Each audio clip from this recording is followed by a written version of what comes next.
और सबसे अच्छा कार्य ये देखा कि सिर्फ धर्म जिंदा रहे, संस्कार जिंदा रहे, संस्कृति जिंदा रहे, ये कार्य सभी का है। लेकिन जो भगवा चोला पहन के इस कार्य को कर रहे हैं, उनको देश और दुनिया के लोग एक अर्थ तरह से पूजा करते हैं, उनके तरफ से संदेश जाता है। नेपाल की भूमि के अंदर बैठ करके वो कार्य तो कर ही नहीं है, लेकिन उसके साथ नेपाल के अंदर आयुर्वेदिक औषधियां, वनौषधियां और वहां की जो अच्छी अच्छी चीजें, उनके द्वारा वहां की जनता का और इंडियंस की जनता का आयुर्वेद की औषधि के द्वारा राम बाबा जी सेवाएं भी दे रहे हैं। ये आज इस अवार्ड फंक्शन के अंदर जिन जिन लोगों को अवार्ड दिया जाएगा, वो लोग इतने महान हैं कि जितनी तारीफ करे उतना कम है, क्योंकि उनके पास कोई पॉलिटिकल दायित्व नहीं।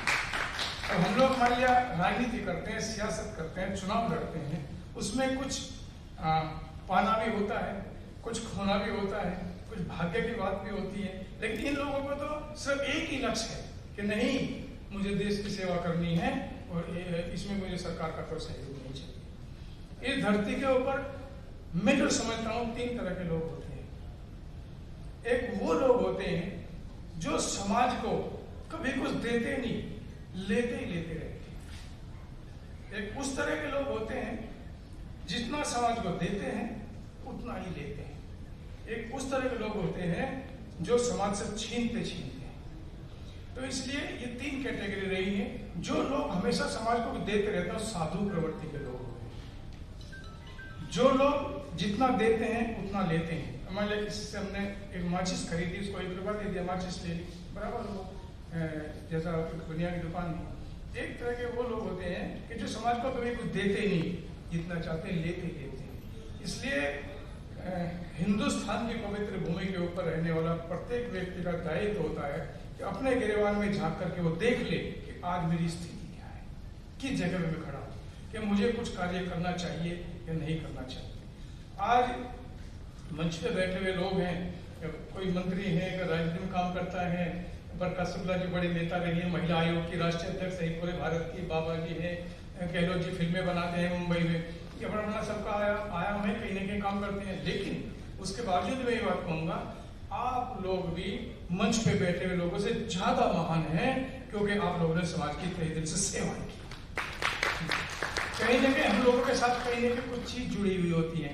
गहलोत जी के साथ जुड़ा हुआ है, फिल्में बनानी है, आर्थिक दृष्टि से आएगा, पैसा आएगा, चलेगा, ये मंत्रालय का काम होता है, बरका शुक्ला ने सेवाएं की है, बाबा ने सेवाएं कर। लेकिन आप लोग भी बहुत ज्यादा महान हैं, और आप महान लोगों का सम्मान करने के लिए GOAL नाम की जो संस्था है, विकास जी और इनके और सहयोगी दलों ने जो कार्य किया है, वो हम सब लोग मंच के माध्यम से, अपनी भारत सरकार की तरफ से और संगठन की तरफ से मैं इस NGO को पूरी तरह से धन्यवाद देता हूँ, उनका आभार व्यक्त करता हूँ। और भारत के जितने भी राज्य हैं, सभी राज्यों का प्रतिनिधित्व आज इस कर्नाटक प्रदेश की पवित्र धरती के ऊपर कॉन्स्टिट्यूशनल क्लब के अंदर पूरे भारत का प्रतिनिधित्व यहाँ पे हुआ है। इसलिए ये NGO ने जो मेहनत की है, क्योंकि इस तरह से सबको इकट्ठा करना एक आसान काम नहीं होता, ये मैं समझता हूँ, ये मैं जानता हूँ।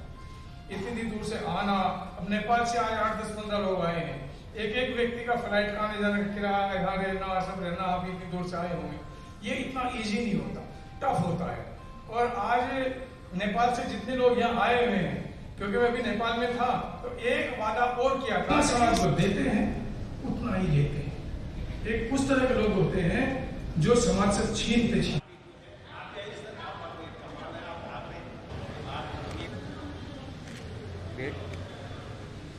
सेवा में लगा है। आज मंच के ऊपर जितने भी लोग बैठे हैं, अगर आप इनके जीवन को अंदर से टटोल के देखेंगे तो बड़ा योगदान किया है इन्होंने किसी न किसी क्षेत्र में, राजनीति का क्षेत्र रहा हो, एजुकेशन का क्षेत्र रहा हो, जुडिशरी का क्षेत्र रहा हो, या भिन्न भिन्न कार्यों के अंदर क्षेत्र रहा हो, लेकिन कहीं न कहीं सेवाएं दी है।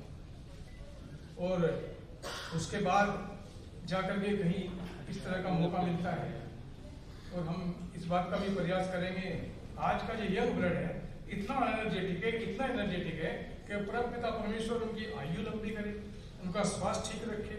इतनी एनर्जेटिक और इतनी बुद्धि, और इंटरनेट के वजह से आज जितनी बातें, कई बार हम लोग भी बच्चों से कोई बातें पूछते हैं, बेटा इसके बारे में बता, इतना एनर्जेटिक गेम लड़े, क्योंकि हमारे जमाने में तो आज से पहले लगभग 60 साल पहले, 55-57 साल पहले तो ये चीजें बड़ा मुश्किल होता था, लेकिन आज का जमाना तो बहुत तेज है और उस तेजी का लाभ मिले। लेकिन उनको ये भी सोचना चाहिए कि एक बार फेसबुक के किसने चीज लिख करके भेजी कि कभी कभी बुजुर्ग के पास भी बैठा करो, हर चीज गूगल पे नहीं। तो देखो नागेश्वर जी पूरे भारत का डीडी न्यूज का काम करते हैं। नागेश्वर जी एक बार खड़े होकर सबको दर्शन दे देंगे। पूरे भारतवर्ष का, भारत गवर्नमेंट ऑफ इंडिया का जो डीडी न्यूज चैनल है उसका कार्य पूरे भारत करके रहता है। आज ये आएंगे तो टीवी चैनल पे ये चलेगा। श्रीवास्तव जी अपना पूरे भारत का राष्ट्रीय अध्यक्ष, राजू जी हैं यहाँ, समरसता के अध्यक्ष, राष्ट्रीय अध्यक्ष, बैठे नहीं? हाँ हैं, तो खड़े हो जाओ जी एक मिनट। राजू श्रीवास्तव जी, ये जितने दिल्ली के अंदर ये जो रेडी खेमचे या ये इंडिया गेट में समाज, पूरे इनके पास पूरी दिल्ली का सबको कोऑर्डिनेट करते हैं। किसको कोई पीड़ा हो, कोई दुख हो तो ये पुलिस के साथ उसके साथ लड़ते बढ़ते रहते हैं। निक्की डवास अभी आई है, अभी मुझे निगाह भी पड़ी, इसलिए इस बात का बुरा मत मानना, मैंने देर में अनाउंस किया। निक्की डवास ये एक बहुत बड़ी संस्था चलाती है। बेटा आपका काम कर रहा हूँ मैं, लेकिन कोई बात नहीं। ये एक पोषण संस्था है, ये कार्य करती है व्यक्ति को खाना क्या चाहिए, पीना क्या चाहिए।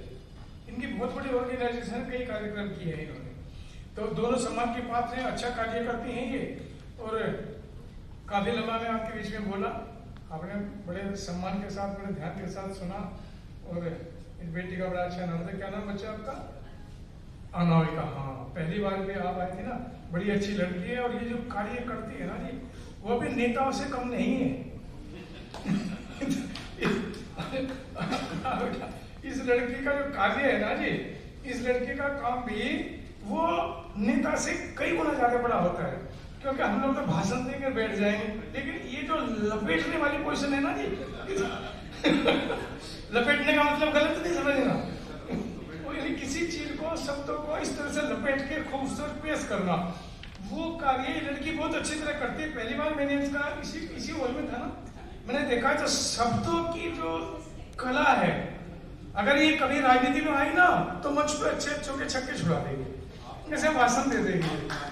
तो इसलिए शब्दों की जो कला है वो इसके अंदर है। परमपिता परमेश्वर इसका बेचारी का स्वास्थ्य ठीक रखे, इसका गला ठीक रखे, शब्दों